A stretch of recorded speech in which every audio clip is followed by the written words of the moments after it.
좀 전에 기도한 대로 생명을 주는 것은 영이라고 했어요. 성령만이 우리에게 생명을 주시기 때문에 하나님의 말씀이어도 성령의 은혜가 아니면 우리가 하늘의 생명을 누릴 수 없으니까 오늘도 성령님 제 지각의 눈을 열어서 생명을 얻게 하소서 이렇게 기도하는 마음으로 함께 말씀을 들으면 좋겠습니다. 네, 에베소서 묵상이 시작이 되었는데요. 네, 마음의 눈을 열어 하늘에 속한 복을 알게 하소서라는 제목으로 말씀 나누겠습니다. 에베소서는 배경이 이제 바울이 감옥에서 특별히 6장 20절에 보면은 내가 쇠사슬에 매여 있다 이렇게 말하고 있어요. 그러니까 감옥이 정말 처참한 감옥이고 쇠사슬에 매여 있는 상태에서 쓴 옥중 서신입니다. 그리고 에베소서가 참 특별한 책이긴 하지만 이 1장이 또 특별하게 좀 되어 있습니다. 1장이 우리가 보시면은 우리 한글에는 23절로 되어 있어요. 그런데 1장은 원어의 헬라어로 보면 딱 세 문장으로 되어 있습니다. 1, 2절이 한 문장이고요. 30단어로 인사말이고 그 다음에 두 번째 문장이 3절부터 14절이 202단으로 된 한 문장입니다. 그리고 이제 15절부터 또 23절 오늘 그 읽은 본문 전체가 딱 한 문장이에요. 네, 여러분 책을 읽어보셨죠? 아니 혹시 글을 써보셨으면 이렇게 긴 문장을 혹시 세상에 본 적이 있습니까? 또 번역을 할 때 영어 혹시 번역해 보셨어요? 202단으로 된 그 번역하기 엄청 어렵죠. 그래서 1장이 좀 어려워요. 원래 번역하기도 어렵고 그래서 무슨 소린가가 약간 어려운 거는 이 한 문장을 막 이렇게 의역을 한 거예요. 너무 기니까 끊어서 한 것입니다. 그리고 202단으로 된 3절부터 14절은요 찬송하리라도 시작해서 찬송으로 끝나요. 그러니까 의도적으로 전체가 찬양인데 찬양의 가사와 같은 것이 그 안에 내용이에요. 그리고 이제 15절은 170단어로 긴 문장인데 이로 말미암아 즉 3절부터 14절이 한 문장이라고 그랬잖아요. 그렇죠? 이 한 덩어리 한 문장으로 말미암아 기도하는 내용이 이제 오늘 본문 전체예요. 그러니까 기도 내용 한 문장의 기도가 여러 문장이 아니라 한 문장의 기도라는 것은 내용이 이제 같은 거잖아요. 그렇죠? 그러니까 이런 문장은 특별히 대피를 시켰는데 이런 문장은 여러분 책을 보시면 없어요. 그러니까 이렇게 또박또박 이렇게 글을 쓰고 있는 게 아니에요. 근데 이런 문장은 언제 가능하냐 하면은 제가 혹시 너무 흥분하고 감격해서 설교를 할 때는 문장을 안 마치고 계속 말을 하는 경우 있잖아요. 그렇죠? 이해 가세요? 다를 끝내야 되는데 이렇게 끝내야 되는데 말하다가 또 있고 하는 그런 말은 가능해요. 그러니까 지금 바울이 침착한 사람은 이렇게 문장을 길게 하지 않아요. 너무 감격하고 기쁘고 흥분해서 막 하나님께 이렇게 드리는 그 고백이 이제 1장 전체예요. 그래서 이제 문장이 굉장히 깁니다. 근데 쇠사슬의 메인 채로 감옥에 있는데 지금 바울은 너무 감격하고 흥분하고 기쁘고 그 충만함을 어찌하지 못해서 지금 이 에베소서를 쓰고 있다라는 거예요. 그게 이제 바울이 어떻게 감옥에서 쇠사슬의 메인 채로 그렇게 그것도 찬송의 내용과 기도의 내용으로 가득합니다. 그리고 이제 이로 말미암아로 시작되는 것이 중요해요. 왜 그러냐 하면 이 앞문장으로 말미암아 기도를 하니까 두 번째 문장과 세 번째 문장은 연결돼 있단 말이에요. 이 찬송으로 말미암아 내가 기도를 한다라고 하니까 이 찬송의 내용 때문에 내가 기도하는 거잖아요. 그러니까 나는 이렇게 찬양하는데 한마디로 너희도 이렇게 찬양하도록 내가 기도한다 이런 내용이에요. 그러니까 이 두 문장은 연결이 되어 있는 거예요. 그러니까 비슷한 내용을 둘째 문장은 찬송으로 셋째 문장은 기도로 한 거예요. 제가 이제 이걸 설교하려고 많은 설교를 들어봤는데 좀 안타까운 거는 이걸 다 떨어뜨려서 이렇게 설교를 해요. 그러니까 부르심의 소망 그러면 그냥 소망, 믿음, 소망, 사랑의 그 소망, 미래에 대한 소망을 가져라 이런 것도 많아요. 근데 그게 아니라 이 소망은 앞에 3절부터 14절에 말한 소망이 뭐예요? 부르심의 소망이니까 택하사, 예정하사 그 부르심에 대한 소망이에요. 그래서 1장 전체가 사실은 한 덩어리의 내용이라고 볼 수가 있어요. 근데 이제 바울이 이제 오늘 본문에서는 이제 기도를 하는데 아까 찬송했던 내용을 이 찬송으로 말미암아 내가 기도하는데 그 기도는 크게는 이제 두 가지로 되어 있는데 첫 번째 우리 16절 보실래요? 1장 16절 보면 내가 기도할 때 기억하며 너희로 말미암아 감사하기를 그치지 아니하고 에베소 교회가 믿음과 사랑을 실천하고 있다는 소식을 듣고 감사해요. 근데 감사를 어떻게 해요? 그치지 않고 해요. 그러면 바울은 에베소 교회는 좋은 교회니까 그렇게 하고 있는가 보면은 그렇지가 않고 문제 많은 교회 그러면 성경에서 고린도 교회 이렇게 딱 생각이 나요. 근데 이렇게 고린도 전서를 보면 1장 4절에 이렇게 말해요. 문제 많은 교회에 그리스도 예수 안에서 너희에게 주신 하나님의 은혜로 말미암아 내가 너희를 위하여 항상 하나님께 감사한다. 그 골칫덩어리 문제 많은 교회에 항상 감사한대요. 그냥 감사도 아니고. 그러니까 바울이 항상 감사하고 있다라는 것이 기도의 주 내용임을 알 수 있어요. 그러니까 성경을 보면 항상 이 땅에 속한 것과 하늘에 속한 것이 너무 다르고 하나님의 생각과 우리의 생각이 다르듯이 거의 우리가 자연적으로 나오는 거하고 반대로 하는 것이 성경적인 거예요.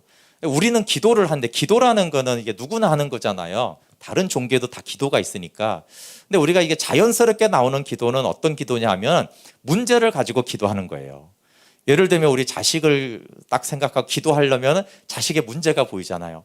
하나님 쟤는 산만하고 교회도 안 다니려고 하고 까불고 다케나서 싸우고 왜 저럴까요? 하나님 이 문제를 고쳐주시고 도와주시고 믿음 주시고 이렇게 사이좋게 지내게 하시고 이렇게 주로 기도를 하잖아요. 대부분이. 그렇게 혹시 안 하세요? 네. 근데 이제 바울로 말하면 이렇게 한단 말이에요. 실제로는 문제가 많아. 그런데 이 아이를 볼 때마다 하나님 이 아이를 주신 것을 감사합니다. 이 아이를 건강하게 여기까지 지켜주신 것을 너무 감사합니다. 하나님 이렇게 한 집에서 같이 할 수 있도록 그 집 나가지 않고 여기 있는 것을 감사합니다. 이렇게 항상 뭘 내용을 이제 말하지 않았기 때문에 그러나 그치지 않고 감사하고 항상 감사하는 거예요. 근데 그렇게 기도가 했나요? 근데 그렇게 기도하라는 거예요. 그렇게. 그러니까 감사를 그치지 않고 그 다음에 문제를 기도하지 말라는 거 아니에요. 고린도 교회는 이제 문제를 가지고 기도하고 에베소서는 이렇게 찬양을 해요. 내용을 복음을 선포하는데 그렇게 이제 기도를 하라는 거예요. 한국 사회를 봤을 때 한국 주여 이런 그것만 하지 말고 하나님 여기까지 한 나라를 지켜주신 것을 감사합니다. 그래도 민주주의가 이렇게 돼서 그나마 우리가 자유를 누려서 감사합니다. 이렇게 감사하고 이 나라에 참 분열이 있고 이 나라에 아픔이 있습니다. 분단이 있습니다. 이렇게 하라는 거예요. 그래서 지나가는 것 같지만 내가 감사를 그치지 않고 이 말도 기도에 굉장히 중요하다라는 것을 알 수가 있습니다. 근데 이제 둘째가 이제 본론적인 이제 기도 내용인데 하나님 지혜와 계시의 영을 주셔서 두 가지를 알게 해달라고 해요. 지혜와 계시의 영을 주셔서 우리 1장 17절 볼게요. 우리 주 예수 그리스도의 하나님 영광의 아버지께서 지혜와 계시의 영을 너희에게 주사 하나님을 알게 하시고 여기도 이제 또 중요하기 때문에 짧게 하고 넘어가는 거예요. 원래 이게 주제가 아닌데 너무 중요하니까 감사기도도 중요하니까 짧지만 그거 기도하려는 건 원래 아닌데 감사하고 여기도 하나님을 알게 하시고가 뭐예요? 요한복음 17장 3절에 하나님을 아는 게 영생이잖아요. 그렇죠? 영생을 누리게 하시고 근데 이제 오늘 주제는 이게 아닌 거예요. 그래서 그러나 너무 중요하니까 항상 빠지지 않고 하는 것이 하나님 영생을 누리게 해주세요. 성령으로 영생을 누리게 해주십시오. 복음을 통해서 주님의 영광을 보는 것을 성령이 아니면 할 수 없습니다. 성령을 주사 너희가 하나님을 알기를 원합니다. 이렇게 하면서 주 본론의 내용은 이제 18절이에요. 18절에 너희 마음의 눈을 밝히사 그의 부르심의 소망이 무엇이며 성도 안에서 기업의 영광의 풍성함이 무엇인지 또 마음 눈을 밝히셔서 이제 세 가지를 알게 해주시기를 구합니다. 네, 제가 월상 예배 때 매일 성경 앞에 서론이 이제 잘 돼 있더라고요. 그래서 그 중에서 이제 가장 핵심적인 첫 번째가 이제 에베소서를 너무 잘 봤는데 그래서 현재 경험하는 영적인 복이라는 거예요. 에베소서의 특징이 현재 경험하는 거예요. 이미 경험하고 있는 영적인 혜택과 현재적인 복을 강조하고 있어요. 요한복음으로 말하는 영생의 현재성을 강조하는 것이 에베소서의 가장 중요한 특징입니다. 그리고 이제 그 특징을 가장 잘 말하는 것이 1장 3절의 말씀이에요. 1장 3절 한번 볼게요. 1장 3절이 사실은 1장 전체를 대변하는 말씀이거든요. 1장 3절 같이 한번 읽어볼게요. 시작. 찬송하리로다 하나님 곧 우리 주 예수 그리스도의 아버지께서 그리스도 안에서 하늘에 속한 모든 신령한 복을 우리에게 주시되, 하늘에 속한 모든 신령한 복을 우리에게 주셨다. 이게 1장 전체 주제예요. 이 안에 하나님을 알게 하시고도 있고 마음 눈을 밝히사 세 가지를 알게 하는 그 모든 내용이 하늘에 속한 모든 영적인 복, 모든 것을 줬으니까 그럼 그 모든 것에 뭐가 있나요? 라고 했을 때 거기 영생을 알게 하는 게 있고 마음 눈을 밝혀서 부르심의 소망과 기업의 영광의 풍성함과 부활의 능력이 이미 베풀어졌다, 이렇게 말하는 거예요. 그래서 모든 영적인 하늘에 속한 복을 주었다. 이것이 이제 1장 전체, 사실 2장까지 보시면 전체 내용에 함축하는 한 단어예요. 근데 이 복이 미래의 복이 아니라 현재 경험하고 있는 이미 받은 복이라는 것이에요. 그래서 그 복이 얼마나 놀라운지를 말하느라고 202단어를 한 문장으로 말하고 있는 거예요. 찬양이 끊이지 않고 나오는 거 있잖아요. 막 찬양하는, 그래서 찬송으로 시작해서 찬송으로 맞춰요. 왜요? 이 복이 너무 놀라우니까 찬양하고 찬양하고 찬양하는 것이에요. 근데 이제 신자의 현실은 그렇지가 않잖아요. 아니 지금 바울은 하늘에 속한 모든 복, 하늘을 통째로 받아가지고 막 찬양하고 그 은혜의 영광이 충만하다, 모두 받았다, 하늘의 차원이다, 모든 것을 영적으로 받았다라고 했는데 나는 힘들다. 왜 이렇게 인생이 힘드냐? 나는 연약하고 실패하고 결핍이 많고 나는 부족하다, 나는 힘들다. 그러니까 받은 복은 엄청난데 왜 이렇게 힘들고 부족하고 결핍으로 느껴지는가? 네, 그래서 세 번째 문장이 기도가 나오는 거예요. 바울이 찬송하고 찬송하잖아요. 그럼 같이 아멘, 맞습니다. 나도 쇠사슬에 매어서 주님을 찬양합니다. 이러면 기도 안 해도 되는데 계속 찬양만 하면 되는데, 근데 바울 선생님은 쇠사슬에 매어서 이렇게 찬양하고 감격하고 막 다 받았다고 하고 하늘에 있다고 그러고 막 영광이라고 다 그러는데 저는 힘들어요. 저는 부족해요. 나는 넘어져요. 왜 이렇게 사는 게 힘든지 모르겠어요. 그래서 이제 바울이 기도를 해주는 거예요. 그러냐. 그럼 이제 너희도 나처럼 되도록 내가 좀 기도하겠다라고 하는 것이에요. 그리고 그 기도의 핵심은 뭐겠어요? 나하고 너하고 차이, 바울과 우리의 차이는 뭐예요?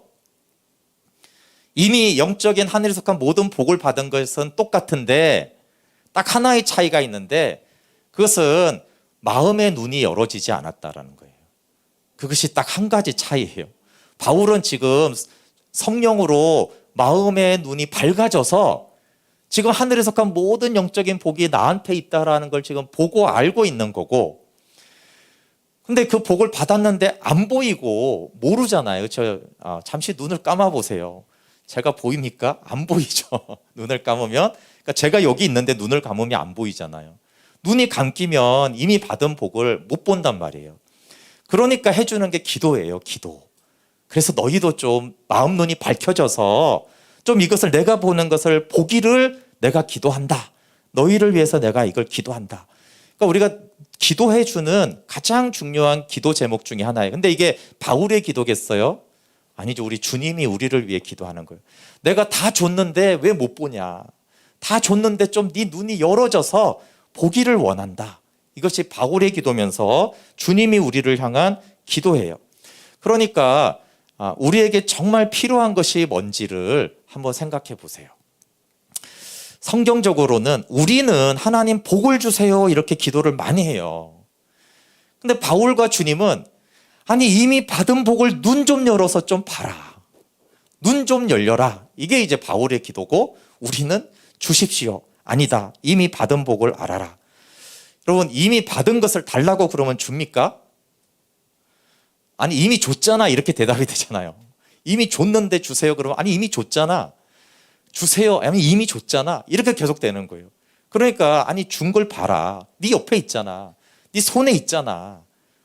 줬잖아. 보라고 이렇게 하는 거예요.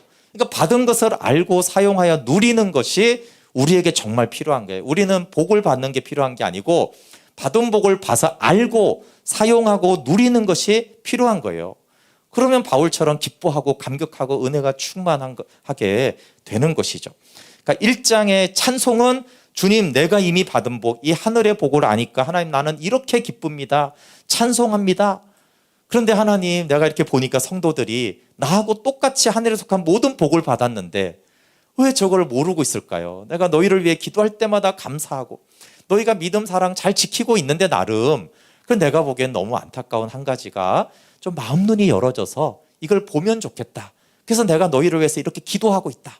너희를 위해 기도할 때마다 내가 이걸 가지고 기도하고 있다. 이게 우리한테 필요한 기도잖아요. 그렇죠? 그래서 너희 마음 눈을 밝혀서 부르심의 소망이 무엇인지 하나님이 이미 기업의 영광에 풍성한 걸 다 줬는데 그 뭘 받았는지를 좀 알아야지. 그리고 부활의 능력이 지금 베풀어졌는데 엄청난 능력이 와 있는데 그 좀 모르니까 알았으면 좋겠다. 이게 18절 19절이에요. 근데 이제 성경에 보시면 왜 이제 바울은 이걸 보는데 우리가 못 보게 되었는가라고 하는 것은 늘 대부분의 시작은 이제 창세기로 시작이 되잖아요. 그렇죠? 우리가 창세기에 타락이 돼요. 근데 3장 7절에 이렇게 되어 있어요. 이에 그들의 눈이 밝아져 자기들이 벗은 줄을 알고 무화과 나무 잎을 엮어 치마로 삼았더라. 여기 눈이 밝아졌어. 이건 어떤 눈이 밝아진 거예요? 이거는 안 열어져야 될 눈이 밝아진 거죠. 자의식의 눈, 육신의 눈이 열어졌어요. 근데 육신의 눈이 열어졌다라는 건 동시에 영적인 눈, 마음 눈이 닫혔다라는 걸 말해요. 원래 마음 눈으로 보고 있었는데 마음 눈이 닫히고 육신의 눈으로 보는 다른 눈이 보였어요. 그러니까 이 벗은 줄을 알고가 뭐예요? 수치심을 이제 보기 시작했잖아요. 그렇죠? 내 수치심이 보이고 아단 저 여자 이러면서 저 사람의 문제와 그런 것들이 보이면 비판의 눈이 열린 거예요. 열등감의 눈이 열린 거예요. 그러면서 정말 하나님이 주신 그 마음의 눈으로 보는 것을 하나님이 주신 것을 보는 눈이 닫혔죠. 왜 닫혔어요? 우리가 지금 죄와 교만이죠. 그렇죠? 죄가 들어오고 교만해지고 하나님처럼 되려고 하니까 그 불순종이 마음의 눈을 닫아버렸어요. 그러니까 이때부터 이제 보지 못하는 거예요. 그런데 이제 성경에 보면 이 영적인 눈을 이제 순간적으로 열어준 사건이 있는데 그것이 열왕기하 6장에 나와요. 엘리사 때문에 아람이 이스라엘을 침범하지 못하는 거예요. 그래서 아람 왕이 군대를 보내서 엘리사 한 사람을 죽이려고 이제 군대를 보낸 것이에요. 그러니까 아침에 일어나 보니까 이제 종인 게하시가 딱 보니까 막 아람 군대가 엄청나게 이제 성을 둘러싸고 이제 엘리사가 죽으면 종인 자기도 죽잖아요. 그러니까 그 내용이에요. 그러니까 열왕기하 6장 15절부터 17절에 하나님의 사람의 사환이 일찍 일어나서 나가보니 군사와 아람 군대예요. 말과 병거가 성읍을 에워쌌는지라. 그의 사환이 엘리사에게 말하되 내 주여 우리가 어찌하리까? 주님 우리 죽었습니다. 큰일 났습니다. 이러는 거예요. 막 두려움이 공포가 막 물려오고 걱정이 많아졌어요. 그런데 엘리사가 태어난 거예요. 아니다. 두려워하지 말라. 우리와 함께한 자가 그들과 함께한 자보다 많으니라. 그러니까 게하시가 뭐라고 했겠어요? 말은 안 했지만 뭔 소리 하세요? 웃기지 마세요. 지금 큰일 났어요. 아마 이런 생각을 막 하고 있을 때 하니까 기도하여 이르되 여호와여 원컨대 게하시의 눈을 열어서 보게 하옵소서 하니 여호와께서 그 청년의 눈을 여심해 그가 보니 불말과 불병거가 산에 가득하여 엘리사를 둘렀더라. 내용이 금방 이해가 가시죠? 엘리사는 이제 영적인 눈이 열어져 있으니까 아람 군대가 엄청난 군대가 자기 한 사람을 죽이려고 왔는데 전혀 두려워하지 않아요. 왜? 불말과 불병거가 하나님의 천군 천사들이 지금 딱 지키고 있는 걸 아니까. 근데 이제 눈이 닫힌 이 게하시는 너무 두려서 어찌합니까? 큰일 났습니다. 지금 이러는 거예요. 이것이 이제 믿음의 눈이 열어진, 이게 여러분 엘리사와 바울이 보면 똑같잖아요. 근데 우리가 게하신가 엘리사인가 하는 거예요. 우리의 삶에 아람 군대가 막 쳐들어오고 나를 죽이고 협박하고 위협하고 할 때 막 돈 문제, 관계 문제, 여러 문제들이 이제 왔을 때 그때 우리는 게하시처럼 하나님 큰일 났습니다. 지금. 근데 엘리사는 지금 뭘 달라고 하는 게 아니잖아요. 게하시 입장에서는 지금 하나님의 도움이 필요하다 이렇게 막 느꼈을 거예요. 근데 엘리사는 아니, 도움이 필요하지 않아. 이미 도와주고 계셔.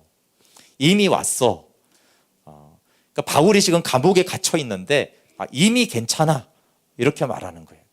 그러니까 여러분, 우리 삶에 아람 군대가 쳐들어왔을 때 영적인 눈이 열려서 하나님의 불말과 불병거가 나를 지키고 있구나.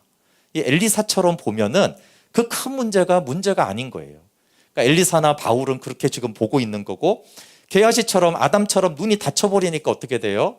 너무 두려운 거예요. 온 세상이 눈만 뜨면 걱정과 근심거리가 가득하잖아요. 그러니까 우리의 현실에서 하나님이 정말 우리에게 원하는 건 좀 네가 영적인 눈이 열어져서 봐라. 내가 너와 함께 하고 있지 않느냐. 제가 아까 기도할 때도 계시록에 보면 예수님이 교회 사회를 거니시고 다니세요. 걸어 다니세요. 그 여기 지금 예수님이 거니시고 계시다니까요. 주 예수 이곳에 계셔. 주 경배, 그렇죠? 우리만 만져주시네. 주 경배. 영적인 눈이 열어지면 지금 이곳에 함께 하시고 거니시며 나를 만지시고 나를 고치시는 주님이 보이는데, 게하시는 아니 어디 있습니까 지금? 큰일 났습니다 지금. 이거 예배 끝나면 다음 주에 이거 큰일 났습니다. 이런단 말이에요. 그러니까 지금 바울이 말하는 거는 엘리사가 말하는 거는 하나님 저들의 영적인 눈을 좀 열어주십시오. 이렇게 말하는 거예요. 근데 바울이 우리가 잘 아는 대로 마음 눈이 열어진 사건이 금방 알 수 있죠. 사도행전 9장 17절 18절에 아나니아가 이렇게 안수를 할 때 사울의 눈에서 비늘 같은 것이 벗어져 다시 보게 됐어요. 예, 빛을 봤을 때 봉사가 됐고 맹인이 됐고, 그렇죠? 이게 상징하는 게 뭐겠어요? 아담과 같은 눈을 갖고 있었던 거예요. 타락한. 근데 이제 빛을 보고 예수님을 본 순간 맹인이 됐어요. 그렇죠? 예, 그럼 우리는 다시 못 보게 돼야 돼요. 우리가 보던 이 세상의 눈이 사실은 다시 못 보게 돼야 돼요. 그리고 주님의 은혜로 다시 마음 눈이 밝아져야 돼요. 그러면 사도행전을 보면 바울이 눈이 열어지고 즉시 변합니다. 바울이 5년, 10년 뒤에 삶이 변한 게 아니고요. 눈이 열어지고 눈이 닫히고 열어지니까 금방 변해요. 그리고 즉시 복음을 전하기 시작해요. 즉시 목숨을 걸고 주님을 따르기 시작해요. 눈이 열어지니까 그런 거예요. 그러니까 이때부터 바울이 이제 눈이 열어지고 더 분명히 밝아지기 시작한 거예요. 그러니까 이 사건을 경험하면 본인이 느꼈잖아요. 그렇죠? 그래서 기도하는 거예요. 너희들도 좀 나처럼 그 은혜가 있기를. 근데 그것이 주의 성령이 오시면서 여기 보면 성령으로 충만하게 하신다라고 할 때 비늘이 벗겨졌어요. 성령이 왔을 때. 그래서 지혜와 계시의 성령을 너희에게 주사 너희 마음 눈이 열어지기를 내가 기도한다. 이렇게 기도하고 있는 것입니다. 눈이 밝아져서 보는 것의 공통점은 이미 일어난 현실을 보는 거예요. 그렇죠? 자, 아담이 벗은 것은 새로 벗은 게 이미 벗은 걸 본 거고, 그렇죠? 게하시는 뭘 봤어요? 이미 와 있는 불말을 본 거예요. 바울은 뭘 봤어요? 이미 주어진 하늘에 속한 모든 영적인 복을 본 거예요. 그러니까 눈이 열어져서 보는 거는 이미 일어난 상태를 확인하여 보는 거잖아요. 그렇죠? 그러니까 바울의 기도가 너희 마음 눈을 밝히사, 그게 뭐예요? 뭘 받아야 되는 게 아니라 이미 우리가 받은 복을 보라는 거예요. 어떻게 마음 눈이 열어지나는 더 많이 고민이 필요하겠죠. 그러나 아담을 통해서 왜 눈이 닫히는가를 볼 수 있고, 또 바울을 통해서 눈이 왜 열어지는지를 볼 수 있어요. 먼저 지혜와 계시의 성령께서 마음의 눈을 열어주신다. 바울의 경험이면서 바울의 기도면서 요한복음 14장에 성령이 가르치신다. 이게 성령이 마음 눈을 열어준다, 이런 것이고요.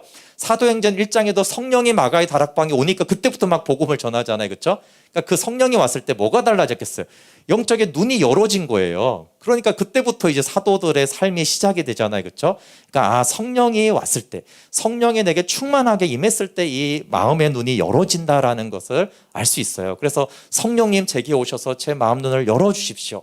두 번째는 기도로 마음 눈이 열어지는 걸 알 수 있는데, 엘리사가 이렇게 기도하잖아요. 그렇죠? 그리고 바울도 왜 기도하겠어요? 기도로 열어지니까 기도하는 거예요. 그러니까 우리 스스로 기도하고 또 하나님, 우리가 남을 위해서 중보할 때 다른 기도도 필요하지만 바울이 기도하는 건 그거예요. 하나님, 이 눈만 열어지면 다 받았는데 뭘 더 달라, 필요하다 이렇게 할 필요도 없는 거예요. 그 사람에게 눈만 열어지면 되니까 바울이 이 기도 하고 있는 거예요. 그리고 또 마태복음 5장 8절에는 마음이 청결한 자, 저 깨끗하고 순결한 자, 저 하나님 한 분만 바라는 자에게 하나님을 본다. 이렇게 하나님을 본다라는 것이 이제 마음 눈이 열어졌다라는 것이잖아요. 이렇게 이제 마음 눈이 열어지는 것, 성경에 나옵니다. 그리고 이제 마음 눈이 열어져서 보는 것이 부르심의 소망, 기업의 영광의 풍성함, 믿는 자에게 베푼 지극히 크신 하나님의 능력이에요. 근데 이것이 이제 하늘에 속한 모든 영적인 복의 대표적인 세 가지예요. 하늘에 속한 모든 영적인 복은 1장부터 2장 전체로 나와 있어요. 그게 뭐냐라고 했을 때 2장까지 전체가 하늘에 속한 영적인 복이 이거다라고 설명하는 건데, 어쨌든 1장에서는 요 세 가지로 이제 요약을 하고 있습니다. 그러면 이제 부르심의 소망이 무엇인가 했을 때, 부르심의 소망은 그냥 믿음, 소망, 사랑, 미래 소망이 있지, 미래 잘 될 거야, 이런 소망 아닙니다. 성경은 늘 영생을 증거하고 그리스도를 증거해요. 그러니까 이 부르심의 소망은 영생의 소망이에요.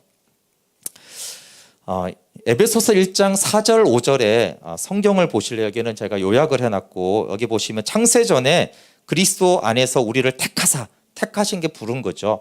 우리로 사랑 안에서 그 앞에 거룩하고 흠이 없게 하시려고 그 기쁘신 뜻대로 우리를 예정하사 예수 그리스도로 말미암아 자기의 아들들이 되게 하신 거예요. 그러니까 택하고 예정해서 아들이 되게 하신 거예요. 그리고 이제 디도서 1장 2절에 영생의 소망을 위함이라, 영생의 소망이 있습니다. 이게 부르심의 소망이에요. 이 영생은 뭐예요? 영원 전부터 약속했어요. 그러니까 1장 4, 5절도 창세전에 택하사 아들이 되게 했고, 디도서 이 영생은 창세전에 약속하신 영생이에요. 영원 전부터 약속한 대로 생명을 주셨고 창세전에 택하사 아들이 되게 했어요. 두 얘기가 똑같은 겁니다. 영원 전부터 약속하신 대로 생명을 주셨다, 영생을 주셨다. 창세전에 택한 대로 아들이 되게 하셨다. 그래서 에베소서 1장 4, 5절과 디도서 1장 2절은 같은 내용을 말하는 것이에요. 그리고 골로새서 1장 5절에서는 이것을 하늘에 쌓아둔 소망이라고 그래요. 골로새서와 에베소서는 같은 내용이에요.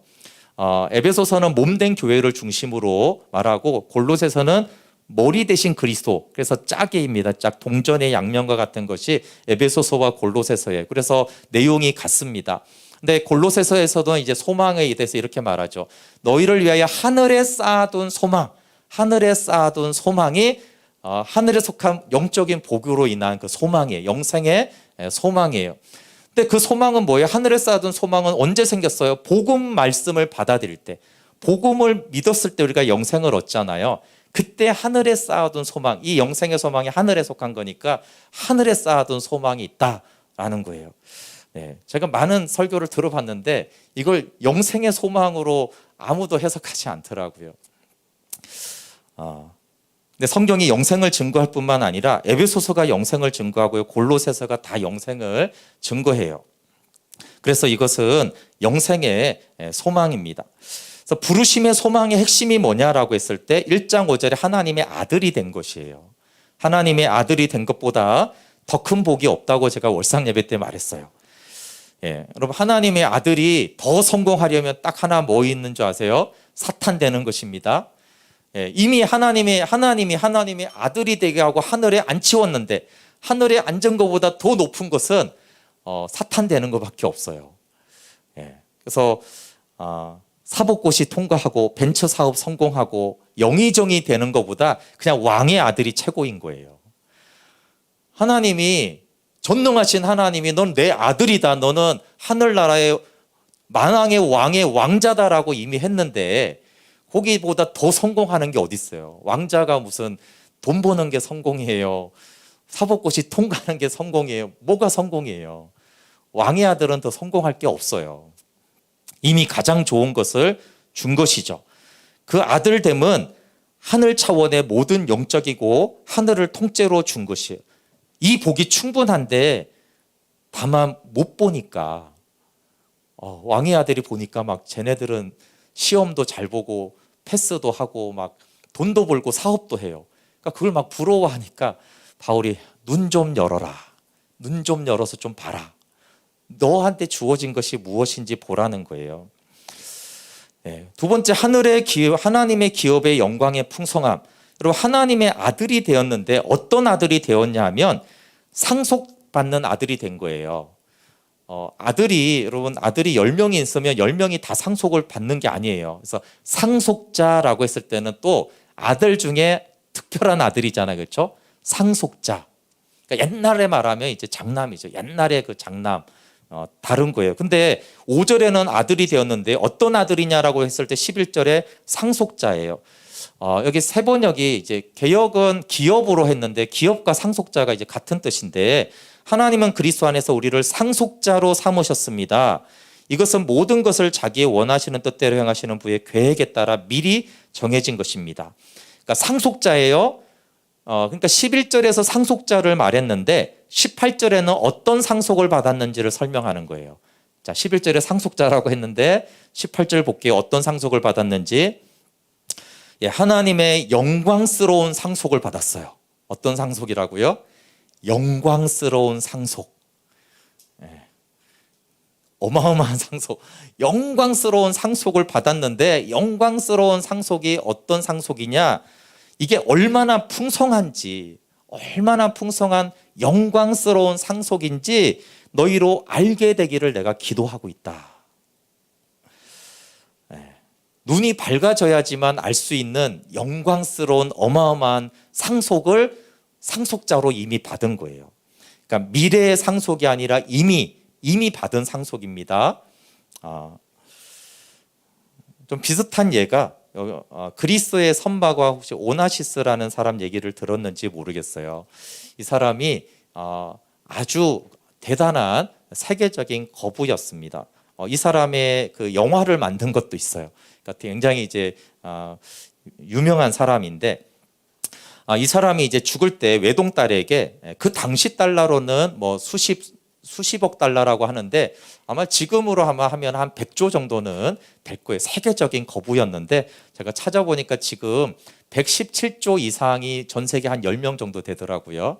이 사람들 유명했기 때문에 지금으로 말하면 아마 100조 이상의 돈을 가져서 이제 유산으로 물려줬을 텐데 딸이 얼마 안 돼서 죽었어요. 그래서 그 100조 정도에 되는 어마어마한 돈이 3살 된 외손녀에게 상속이 됐어요. 자, 3살인데 한 100조 정도를 상속을 받았어요. 그런데 이제 이 3살짜리가 알까요? 내가 얼만큼 상속을 받았는지. 근데 이제 점점 자라가면서 눈이 열어지면서 이제 조금씩 알겠죠. 근데 이제 얘는 돈을 많이 쓸수록 이제 아는 거예요. 슈퍼카를 사고 명품백을 살수록 그래도 몰라요. 이게 자기가 얼마를 가졌는지를 모르잖아요. 그렇죠? 얼마나 풍성한 것을 내가 받았는지 알아갈 뿐이죠. 자라갈수록 알아갈 뿐이에요. 돈을 쓸수록 내가 돈이 상속을 많이 받았구나 하는 것을 알아갈 뿐이에요. 바울이 말하는 게 영광스러운 상속을 너무 많이 받았는데 우리는 3살짜리처럼 너무 모르니까 좀 봐라. 근데 이걸 누리면 누릴수록 어떻다고요? 돈이 사라져 가네. 이런 게 아니라 써도 끝이 없네. 이런 거예요. 그럼 바울은 다 아나요? 이 하나님의 영광스러운 상속을 다 몰라요. 그래서 빌립보서나 곳곳에 내가 잡았다고 생각하지 않고 나는 아직도 붙잡으려고 모르는 게 바울도 다 몰라요. 그만큼 영광스러운 상속을 우리가 받았다. 하나님 나라의 풍성함이 너무 큰 거예요. 하나님 나라의 의와 평강과 희락인데 하나님의 희락을 좀 누려봤더니 이 희락이 다 떨어져 가네. 그게 아니라 누릴수록 영광스럽구나, 누릴수록 풍성하구나 라고 하는 거예요. 세 번째, 믿는 자에게 베푸신 하나님의 크신 능력도 더 놀랍습니다. 우리에게 베풀어진 능력이 지극히 크심이 어떤지를 알기를 원한다. 이미 베풀어졌는데 능력이 우리한테 왔어요.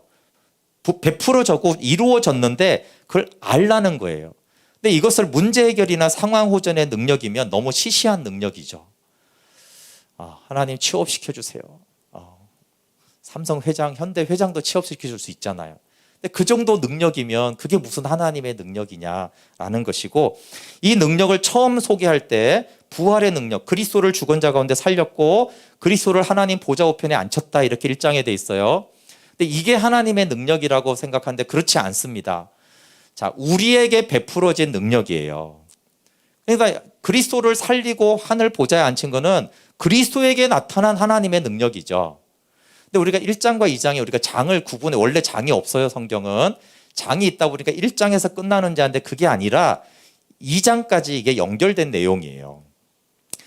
근데 능력을 설명하려고 먼저 이 능력이 어떤 능력이냐면 그리스도를 부활시키고 그리스도를 하늘에 앉힌 능력이야. 그리고 이 똑같은 능력이 우리한테 베풀어졌어 라고 하는 것이 2장 1절부터 10절의 내용이에요. 예. 보세요. 우리한테 베풀어져야 되잖아요. 그렇죠? 예수님이 부활한 거는 우리한테까지는 아니잖아요. 그럼 우리한테 어떻게 베풀어졌는지가 2장 5절 6절이에요. 한번 읽어볼게요. 이게 우리한테 베풀어진 하나님의 지극히 크신 능력을 지금 설명하고 있는 거예요. 무슨 능력이 베풀어졌냐면 5절 6절 읽어볼게요. 시작. 허물로 죽은 우리를 그리스도와 함께 살리셨고 너희가 이같이 은혜로 구원을 받았다. 또 그리스도 예수님 안에서 함께 일으키시어 하늘에 함께 앉게 하셨다. 네, 우리를 부활시키시고 우리를 하늘에 앉게 한 것이 우리에게 베푸신 하나님의 능력이에요. 근데 이게 영적인 눈이 안 열어지니까 하늘에 앉아있지 않잖아요. 그렇죠? 근데 바울은 감옥에 있는데 자기가 어디 있다고 알고 있어요? 나는 하늘에 있어. 나는 하늘에 앉아있지. 그리스도 안에서 보좌에 앉아있지. 왜냐하면 영적인 눈이 열어지니까 그 능력이 이미 나한테 베풀어진 거예요. 우리는 하늘에 함께 앉아있습니다. 하나님 보좌가 있고 그 우편에 그리스도가 있는데 그 안에 우리가 함께 그 안에서 앉아있는 거예요. 그러니까 예수님이 가진 모든 것, 하늘에 속한 모든 것, 하나님의 영광, 만물의 통치권을 다 가지고 있는 거예요. 시간이 없지만 간단하게 두 번째 믿는 자에게 베풀어진 능력에 속한 것이 뭐냐면 교회예요. 교회. 우리 1장 22절 23절에 만물을 그의 발 아래 복종하게 하시고 예수님이 만물을 통치하면서 하는 얘기가 만물 위에 교회의 머리로 삼으셨고 교회는 그의 몸이다 이렇게 말해요. 그러면서 만물 안에서 만물을 충만하게 하신 예수 그리스도의 충만함이 교회다 이렇게 말합니다. 여러분 예수님이 교회의 머리가 된 것이 우리에게 베풀어진 하나님의 지극히 크신 능력으로 이루어진 거예요. 그러니까 어마어마한 복이다 이 말이에요. 우리가 하늘에 앉아있는 게 엄청난 능력으로 베풀어진 복이고 예수님이 교회의 머리라는 것이 우리에게 베풀어진 엄청난 능력이고 복이라는 거예요. 예수님이 교회의 머리다. 이게 우리에게 엄청난 복이에요. 여러분 몸은 머리에게 속해 있어요. 그렇지 않나요? 보세요. 우리 몸은 머리에 속해 있어요. 그래서 제 몸이 머리가 하는 대로 다 하는 거예요. 그 몸 안에 있으면 머리 안에 있는 거예요. 그러면 머리 대신 예수님이 교회의 머리라는 것은 교회 안에 속한 것이 머리 안에 속하는 거예요. 교회에 지체된 것이 그리스도 안에 거하는 거예요. 그리스도 안에 거하는 것은 하늘 보좌에 앉은 거예요. 그럼 어떻게 하나님 우리가 그리스도 안에서라는 말이 계속 반복해서 나오는데 어떻게 그리스도 안에서 하늘에 앉아 있습니까? 물론 성령 충만하면 돼요. 그런데 또 한 가지 머리 대신 그리스도가 머리인 그 몸된 교회 안에 속해라. 그러면 그것이 그리스도 안에서 있는 것이다 라고 하는 것이에요. 예, 어쨌든 시간상 생략하지만 몸된 교회가 주어졌다라는 것은 하늘에 속한 모든 영적인 복에 굉장히 중요한 부분이에요. 그러니까 요약하면 세 가지입니다, 여러분. 부르심의 소망, 하나님의 영광스러운 상속, 영생의 소망, 영광스러운 상속, 그리고 큰 능력이 베풀어졌는데 그 큰 능력은 하나는 우리가 하늘에 안 치웠다라는 걸 부활시키고 그리고 하나는 몸된 교회를 줬다라는 것이 우리에게 베풀어진 큰 은혜. 이게 다 하늘에 속한 차원의 영적인 복이라는 거예요. 그러니까 이거를 눈이 열어서 보여줘야 된다는 거예요. 그래서 눈이 열어질 때 근데 둘 다 좀 이게 어려워요. 내가 하늘에 앉아 있구나라는 것도 눈이 열어져야 보이고 교회가 이런 그냥 예배당이나 사람들끼리 모인 이게 아니라 그리스도의 몸이구나 이게 보이는 거는 눈이 열어져야 된다라는 거예요. 근데 이 눈이 열어졌을 때 더 이상 바랄 것도 구할 것도 없는 충분한 은혜가 이미 있다라는 것이에요. 그럼 결론은 마음 눈을 밝히사 하늘에 속한 복을 알게 하는 거예요. 믿는 자는 결핍의 이유가 많습니다. 우리가 늘 결핍을 느끼죠. 힘들고 부족하고 실패하기도 하고 낙심하기도 해요. 근데 바울은 그 이유가 많다고 생각하지 않아요? 우리는 많다고 생각하지 않나요, 혹시? 성격도, 성질도 문제고, 공부도 문제고, 능력도 문제고, 뭐 집안도 문제고, 여러 가지라고 생각을 해요. 근데 바울은 그게 아니라 딱 한 가지, 그래, 부족한 거 맞다. 그 한 가지가 뭐냐면 마음 눈이 닫혔다, 아담처럼. 그래서 성령을 주사 마음 눈이 열어져서 너희가 보게 하기를 원한다. 보면 나머지 이렇게 쭉쭉쭉 이건 다 된다. 단 한 가지예요. 그 마음 눈이 열어지는 거예요. 그거 하나가 너희가 부족해서 내가 그거를 위해서 끊임없이 기도하고 있어. 주님이 그걸 끊임없이 기도하고 있어요. 그럼 여러분, 우리가 이 한 가지 사실 기도가 필요한 거예요. 하나 이거 주세요, 저거 주세요, 이거 필요해, 저거 필요해. 우리는 굉장히 필요한 게 많다고 생각하지만 사실은 딱 한 가지가 부족한 거죠. 마음 눈이 닫혀서, 영적인 눈이 닫혀 있는, 이게 문제인 거예요. 그래서 마음 눈이 열어져서 게하시에게 필요한 거는, 엘리사가 봤을 때는 눈이 열어지는 거예요. 하나님이 바울을 처음 봤을 때 예수님이 바울에게 필요한 건 눈이 열어지는 거였다니까요. 그럼 우리도 똑같잖아요. 하나님이 하늘에 속한 모든 영적인 복을 주고 아들이 되게 하고 상속자가 되게 하고 이미 하늘에 앉히어서 그리스도 안에서 우리를 지키고 돌보고 있는데, 그걸 보는 눈이 열어지는 거, 이 한 가지 기도가 우리의 기도가 되면 좋겠습니다. 우리 함께 같이